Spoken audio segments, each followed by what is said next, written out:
Okay, so I wanted to talk today in our ongoing Jews and the News about the Israeli elections. And not, well, it will, unfortunately, it will get into politics, at least my own perspective, and though I like to stay away from that generally in these discussions, because I just don't, I never find it fulfilling to enter into arguments that are ongoing, never ending, and not really constructive in the end when people don't learn from each other.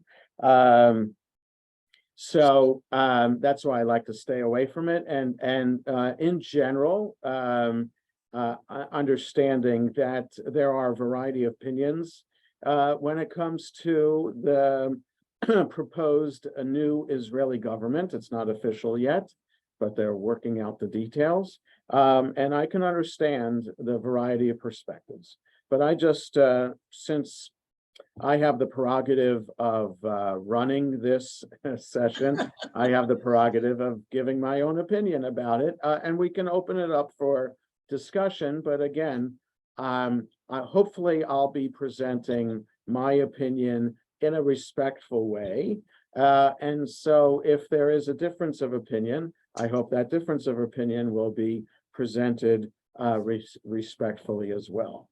So the first thing I want to share is that the way the Israeli elections work is, as many of us know, but if you're watching a recording of this, perhaps you don't, that Israel, of course, is a democracy, but in Israel, you don't vote for a person, and Israel is not divided into districts so that each district is voting for a representative. It doesn't work that way. The way it works is you vote for a party, and if the party receives a particular percentage of the total votes, then that party gets a seat in the Knesset. The more percentage of the vote they get, the more seats in the Knesset they get. So there are 120 seats. Divided by however many votes are cast determines what the minimum percentage is for a party to have a seat in the Knesset. So it makes for confusion. It makes for there almost always to be a coalition government, meaning since there are 120 seats in the Knesset, there have been 120 seats since Israel was established in 1948. So despite the fact that Israel's population has grown, the Knesset has remained the same at 120 seats. So it used to be that until 40 years ago, 50 years ago, the Labor Party would always be would always get a super majority of the seats in the Knesset, but no, I should step that back. They never had 61 seats, but they had close to it. They would have in the 40s or the 50s so I think, Lori, yes, according to your question in the chat, this is unique as far as I know among democracies around the world. Yeah, I'm not sure that other democracies work that way. Yeah, but you can Google that and okay. So all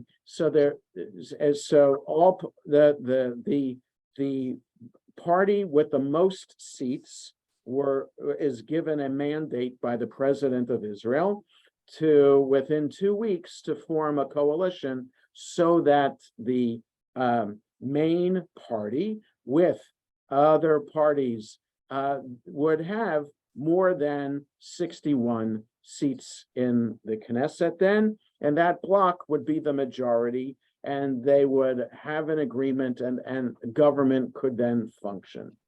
Okay, for the past 5 years, there have been, no, There have been 5 elections in the past year or so, to Israel's dismay. The 4th time, so I guess the 5th time, this is the 5th election. So the 4th time saw Naftali Bennett be able to form a coalition with Yair Lapid and Benny Gantz, and also with the Arab Party coalition, so that they had just 61 seats. Then one member of one of the parties went rogue and left, and therefore left the government in limbo because they only had 60 seats at the time, and then they had no choice but to call another election. So the mechanics of this and how Netanyahu was able to pull it off and Yair Lapid was not is a discussion for another time. That really doesn't concern me right now, and it's not really the important thing about our discussion about a Jewish perspective on it. What is important is that Netanyahu, well, first, in the history of Israel, this is the first time that Meretz, a far left liberal political party, has no seats in the Knesset, and also Labor has only 4 seats.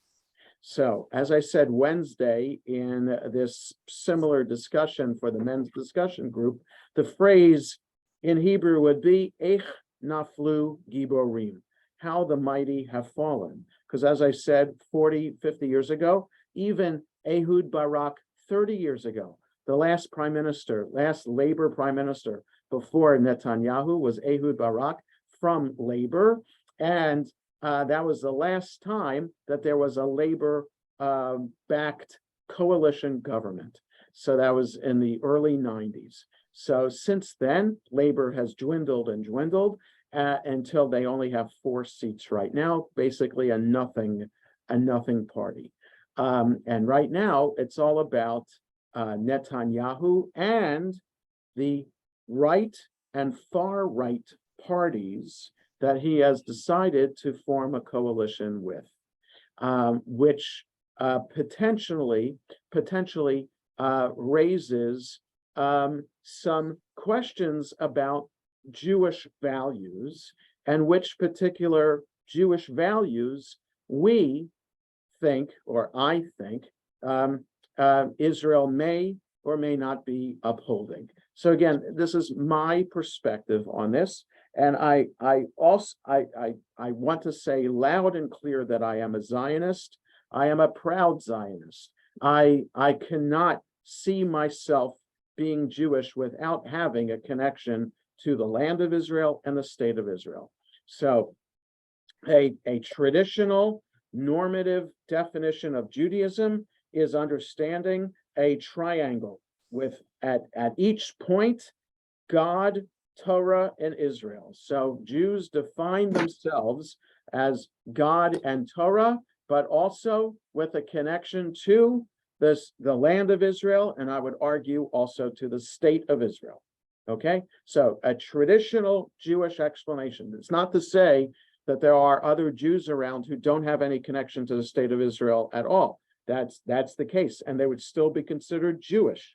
But I'm saying in a traditional definition of what it means to be Jewish, it comprises those 3 main elements: God, Torah, and Israel. So traditionally, one defines oneself as with a Jewish understanding of God and belief in God, an understanding or a commitment to Torah in some way, and a commitment to the land of Israel and I argue the state of Israel as well. There's a difference.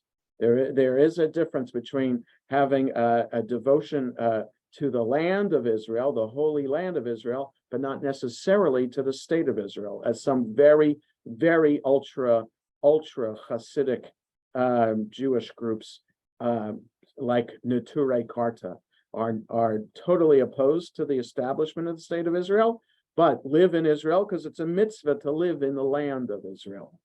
Okay, so I am a Zionist, proud Zionist.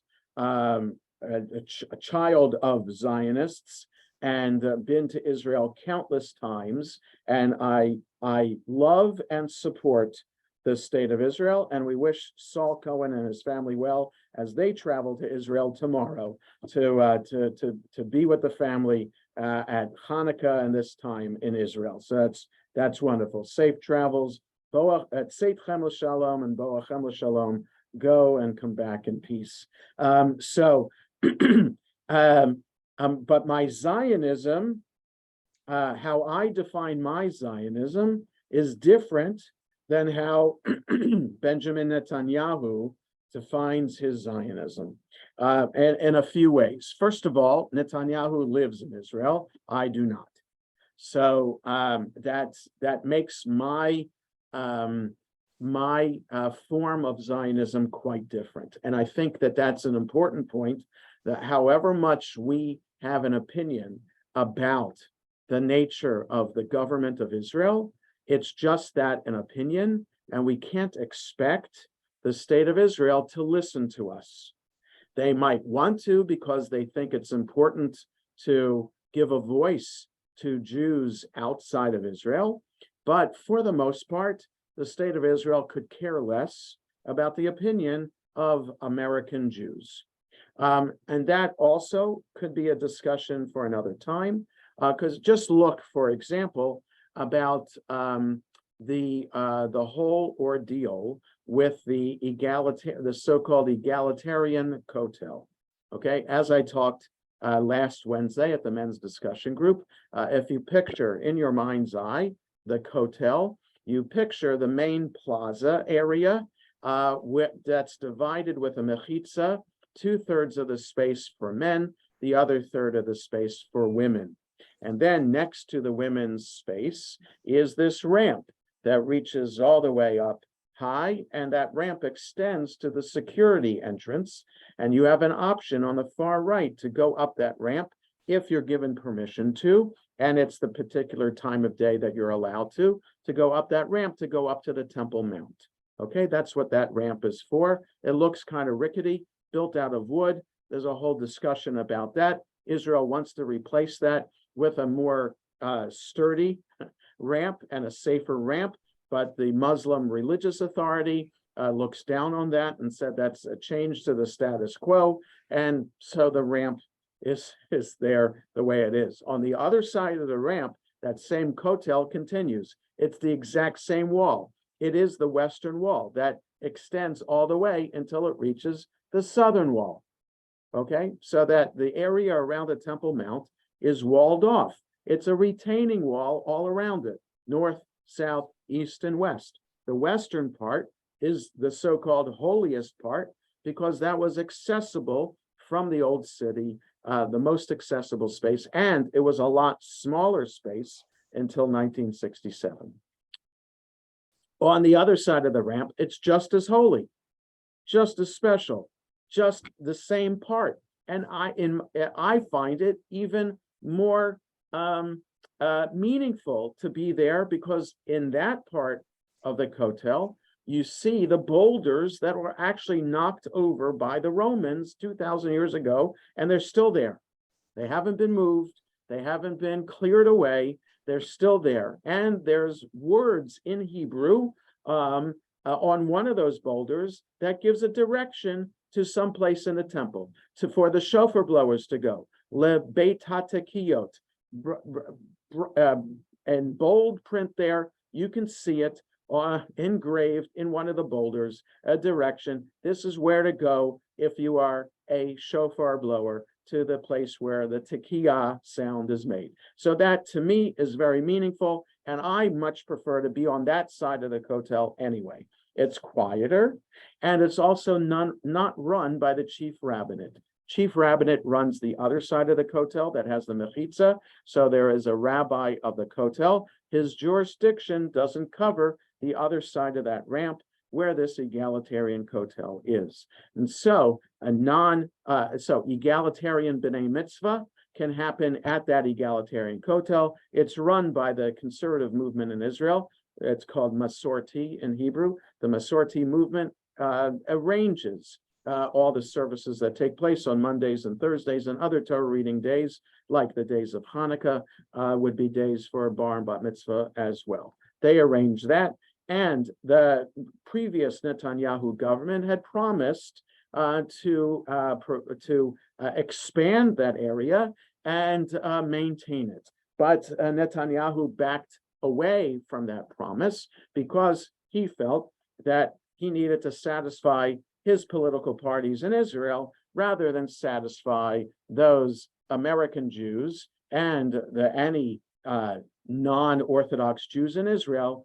Better, they're a much smaller segment of the population and less important to him than the religious parties in the government. So that long tangent was just to point out that American Jews, though they have an audience with the president of Israel and have an audience with the prime minister of Israel, it's just given lip service essentially, and American Jews have no say in government policy in Israel.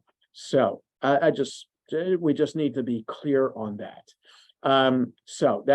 But again, we still have a right to have an opinion about Israel, and hope that Israel supports a particular vision of what Zionism is supposed to be, how Zionism is supposed to practically work in Israel. So, when Theodor Herzl founded the Zionist Congress in 1897, there were a variety of opinions about Zionism. There were those Zionists like Ahad Ha'am, who thought that Israel should be the seat of Jewish culture.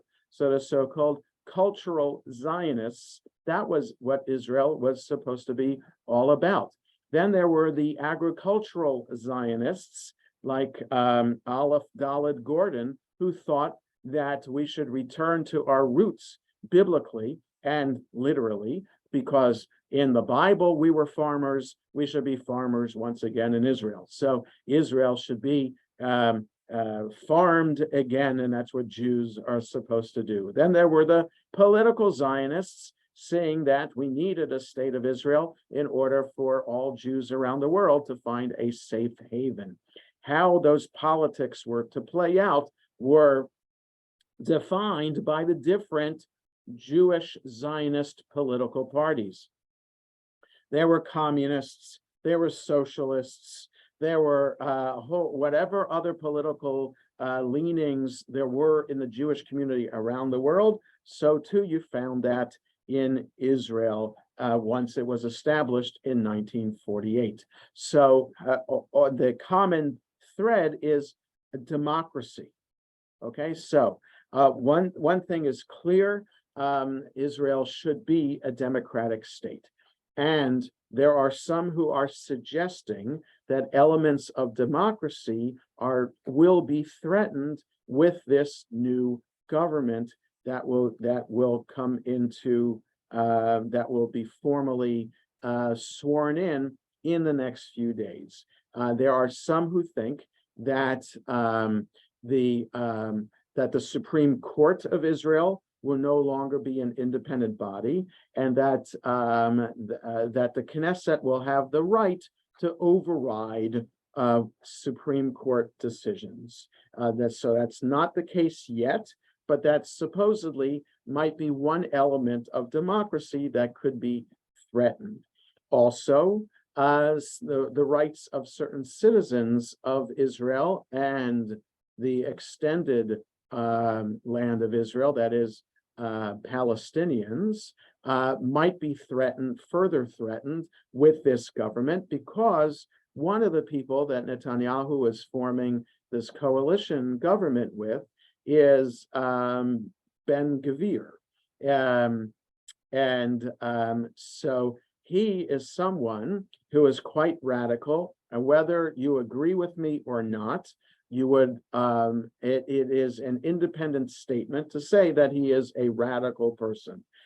So that can be independently verified without having to say that as a political opinion, because he's been arrested and he was not even allowed to be drafted into the army because of his radical opinions. Okay, so that's just independent, and that's not, whether you agree with Ben-Gvir or not, you admit that those are facts on the ground about Ben-Gvir, that he never served in the army because the army prevented him from serving because of his radical views, and he was arrested for I don't remember exactly what was it, bringing a gun to a rally or something like that. So it makes him a radical figure in the government. And somebody else from so he's from the Otzma Yehudit party, the Jewish Power Party. And then there's another person, Itamar Smotrich, from the Religious Zionist Party, who was also considered radical. Now, he served in the army, but was kicked out after 6 months. Normally, it's 3 years that you give to the army when you turn 18. Smotrich was kicked out after 6 months because of his radical views. So between the two of them and their parties, they are demanding the right to certain ministries of government. And one new ministry is going to be created, a minister in charge of the West Bank. And they're also proposing that the civil authority, as opposed to the army authority, the Palestinian territories are administered by Israel by something called the civil authority. The civil authority is a division of the army, so that their communication and how they take care of business is smoothly run. That the civil authority, under the command of the Israel army, takes care of business, and there's a clear line of command. The recommendation of this new government is to separate the civil authority from the army. And Benny Gantz, who's not going to be in the government, but is the current defense minister until the new government is sworn in, says that by splitting up the civil authority from the Israeli army, it will cause major problems. So these are just a couple of threats, supposed threats to democracy. Oh, and also there's the perceived notion of these far-right people of Israeli Arab citizens, so Arabs who are citizens of the state of Israel, and also Palestinians themselves. What is their view of these Arabs is not a stellar kind of view. It clearly viewed as second-class citizens by these people. So again, clearly this is my political perspective and my opinion about this, and for me, this is a threat to what I look for in Israel's democracy, and so here's where this gets complicated as well. In that, as a Jew and as a rabbi, one would think that I would be in support of religious perspectives coming through Israeli government policy and Israeli law. But unfortunately, the religious views of the government and policies of the government and of the state of Israel in general are all according to very right-wing Orthodox perspective.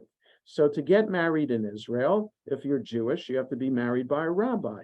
Well, that would be lovely, except that if I wanted to get married in Israel, if I wasn't married already, I would have to be married by an Orthodox rabbi, because that's just the rule. The Orthodox chief rabbinate of Israel runs marriage in Israel. Also, divorce the same way. You want to get divorced in Israel, if you're Jewish, you have to go to a rabbinic court to do that.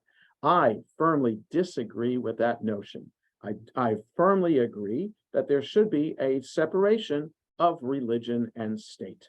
Now, it just so happens that there are certain countries in Europe where there is not a separation of religion and state. France, for example, the Jewish community in France is supported by the government of France.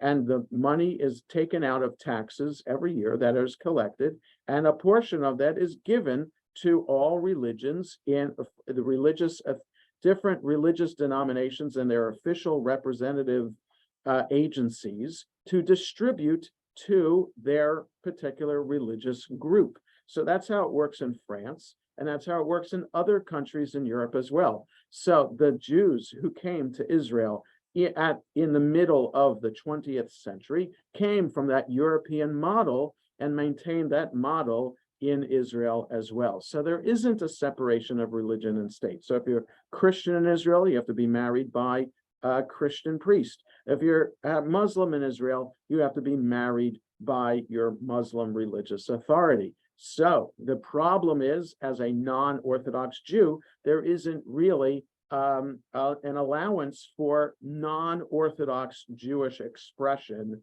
in Israel. Certainly there are conservative and reform synagogues in Israel, but they don't get funding from the state. So other Orthodox synagogues in Israel are built and funded by the state, and rabbis are on salary from the state of Israel as well to serve in those synagogues. So there is a sense of religious coercion in the state of Israel, has always been, and it might even be more when there was something came out in the Times of Israel last week about how perhaps Israeli power grid should not be run by Jews on Shabbat.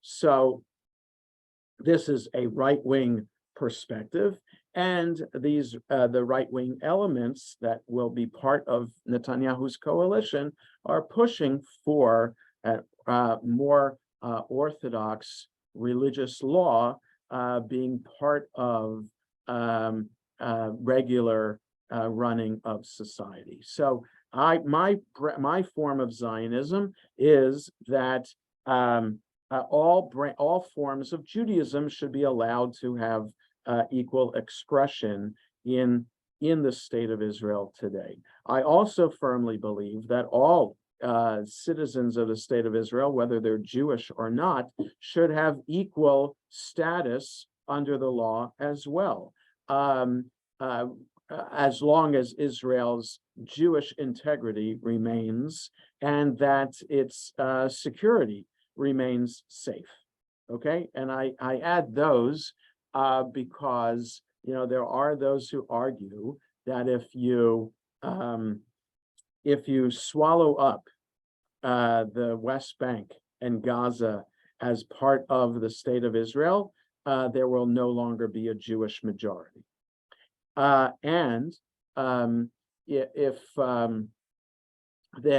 If you allow all the Arabs, the citizens of Israel, to serve in the army, then potentially this is the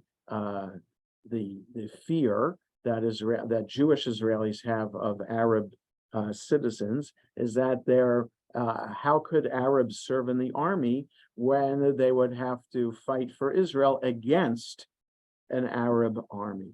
So the Druze, who are not Arab, but who are a segment of Israeli society, the Druze are allowed to serve in the army.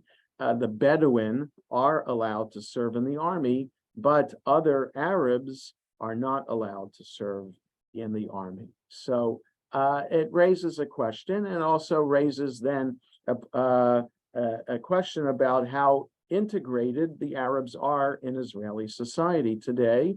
And people point to Hadassah Hospital as a beacon, an example of how potentially integrated Israeli society can be, where Arab and Jewish doctors, Arab and Jewish nurses work side by side in the hospital, and that it works. It seems to work well, but unfortunately, that's just an exception that proves the rule, that for it's hard to find places in Israel, schools in Israel, other institutions where the Arabs and the Jews are fully integrated into that particular institution. Arabs go to university, so certainly there are Arabs at Hebrew University, Tel Aviv University, Ben Gurion University, Haifa University, the Technion, et cetera, They are there, but how well integrated are they within the whole university system? It's a question. There is bigotry in Israeli society, and it's unfortunate that that's the case. That's the nature. That is human nature, but that's not the Zionism that I envision. I envision a country in which Arabs and Jews can be citizens of Israel and can live freely, safely, justly, equitably, side by side. So the Israeli elections then call into some of these call some of these values into question, and certainly we have to wait and see. Netanyahu is saying publicly, "Don't worry, I'm in charge. It's just talk from these other parties. I'm still in charge, and I'll have veto power over anything that they want to try to institute," but not sure then how far he can say no without threatening another election. Because if he says no too often, perhaps the other parties that he formed a coalition with will leave. And that will be the threat that will be over Netanyahu's head. He has to keep his coalition together in order for him to stay in power. And if they threaten to leave, then he's no longer in power, and there'll be no choice but to call another election, and then Israel's society goes into turmoil once again. So I'm not a political analyst. I'm not going to give my opinion about why it is that Netanyahu won the election, is able to form this coalition. That's a discussion for for somebody else. I'm just saying, from my Jewish perspective on how these elections worked out, as a conservative Jew, it's another example of another government that will not care about non-Orthodox Jews in Israel. As a Jew who cares about democratic values being played out for all citizens of the country, I see that potentially that to be a threat to Israeli Arab citizens. And so this is my take on the Israeli elections. We'll see what will happen with Netanyahu. It's just that, from my perspective, this government is tenuous, and it is for the average American Jew who tends to be the average, not Orthodox Jews in America who will always support the state of Israel, but for the average American Jew, that their connection to Israel is shaky, and when Israel might do something that would threaten the minority that are the minorities in Israel, then the connection of the average American Jew to Israel is threatened also. So that's what I wanted to share about my perspective on the elections. Any thoughts or comments or questions about that? Yes, Saul. Why do you think that the Liberal Party has disintegrated? Is it a matter of that they're too liberal, too socialist, or that the country wants to have a better military? What do you think? So for the little bit I know about this and can say about this, I think that when it comes to social policy, there is a difference between those on the left and those on the right when it comes to that. But I think really what it boils down to is the perception of what the Labor Party represents in terms of negotiations with the Palestinians. I think that's what it's about. Labor is seen, like under Ehud Barak, as having almost reached an agreement with Yasser Arafat, and that Rabin, may he rest in peace, also signed an agreement, the Oslo Accords, with President Clinton on the White House lawn. So that's how the Labor Party is seen, as giving concessions to the Palestinians. And because of that, there hasn't been anyone from the Labor Party that has been as charismatic as Yitzhak Rabin. And it's, I think the woman who leads Labor now, her last name is Michaeli. I don't even know her first name. I don't remember her first name. That's how out of touch with Israeli society the Labor Party is today. It's about the Palestinians. And so, it's fascinating to me how it's not even on the back burner, discussions with the Palestinians in terms of reaching an agreement, a final agreement with them. It's not even, it's still in the refrigerator. And Arab countries don't care about it anymore because they're willing to reach diplomatic relations with Israel. The fact that the United Arab Emirates, Morocco, Saudi Arabia almost have reached agreements with Israel as part of the Abraham Accords without, and all these Arab countries have said in the Arab League over the years, no peace with Israel until the Palestinians are taken care of. And they disregarded that, and Iran is more important today than finding a settlement with the Palestinians, except for Qatar. So in this World Cup, there have been Palestinian flags, as part of the World Cup. FIFA said, you're not, any country that's not represented in the World Cup is not allowed to display a flag. But of course, the Palestinian flag has been displayed, right? When Morocco played against France and even won the game before to get to that, Palestinian flags were being waved by the Moroccan players themselves on the field without any punishment. So there's still Palestinian sentiment in the Arab world, of course, but I think that Labor still sees as important to negotiate with the Palestinians. Most of the center and the right say, forget it. And most of Israel agrees with that. Again, we don't live there. If we lived in Israel, I think if I lived in Israel, I think I'd be more right-wing about it myself too, because I want to be safe. And I don't want to, it's inexcusable to me for a terrorist to be allowed to perpetrate violence in the state of Israel. And the state of Israel has more than its right to protect itself. And so if that's how the Palestinians are viewed, as terrorists, then it's clear why there's no formal end and a formal peace with the Palestinians. Lori. Yeah, how did the Orthodox get such a strong foothold in making policy? Because it happened when the state of Israel established, at Ben Gurion reached an agreement with the rabbis in Israel and with the chief rabbi of Israel at the time that will maintain a status quo. So Jewish businesses should be closed on Shabbat, no transportation on Shabbat, except for the city of Haifa. City of Haifa was running public transportation on Shabbat before the state of Israel was established. And that's why today the public transportation runs on Shabbat in Haifa, but no other place in Israel does it run.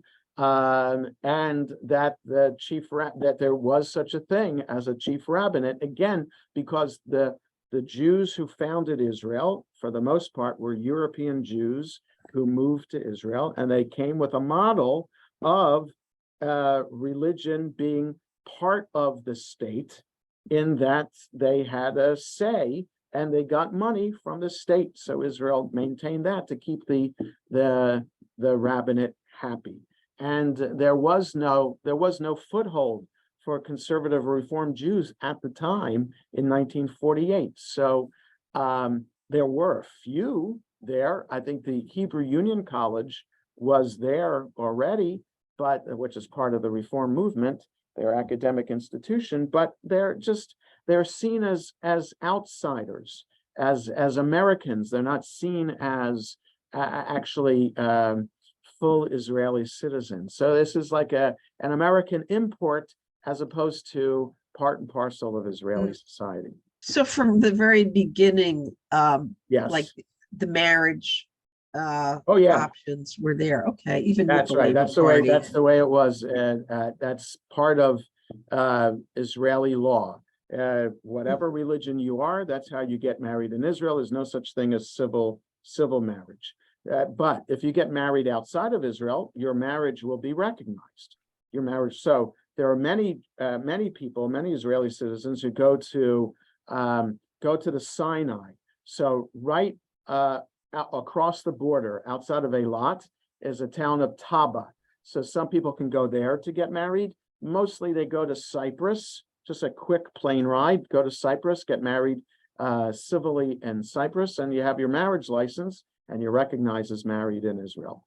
So that's what a lot of people do to avoid getting married by an Orthodox rabbi that they have no relationship with, and represents a type of Judaism that it doesn't mean anything to them. Any other questions or comments? Barbara. Well, but part of that same thing is the balance of power. The fact that it seems like since they've been there, the ultra-Orthodox have always picked up that last 5% to make a government and insist upon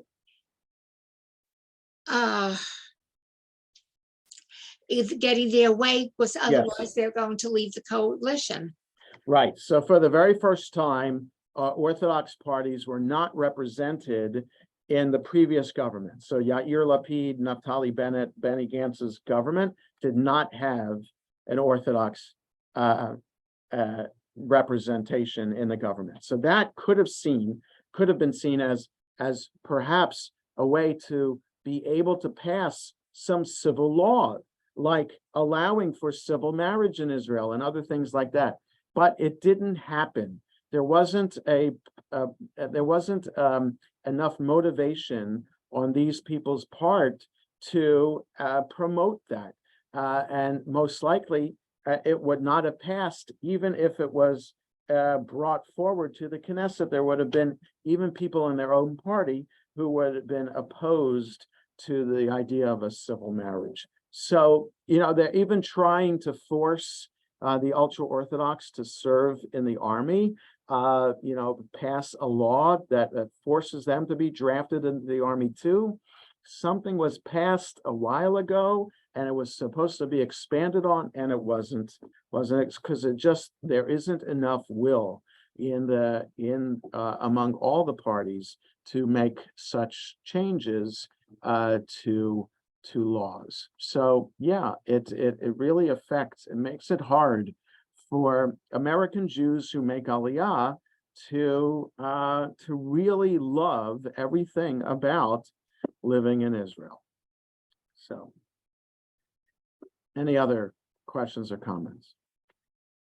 Okay, so thank you for being here today. Happy Hanukkah to everyone. The next 2 Mondays, we will not meet because they are federal holidays. The next 2 Mondays, the 26th and January 2nd, I'll also be away too. So we'll meet again on January 9th. So Monday, January 9th will be our next session of Jews and the News. So take care, everybody. Have a good rest of the day. Safe travels, Saul. Hope you enjoy the trip. Everybody stay healthy, enjoy the trip. Looking forward to hearing all about it when you come All back. right, thank you. Bye-bye. Bye.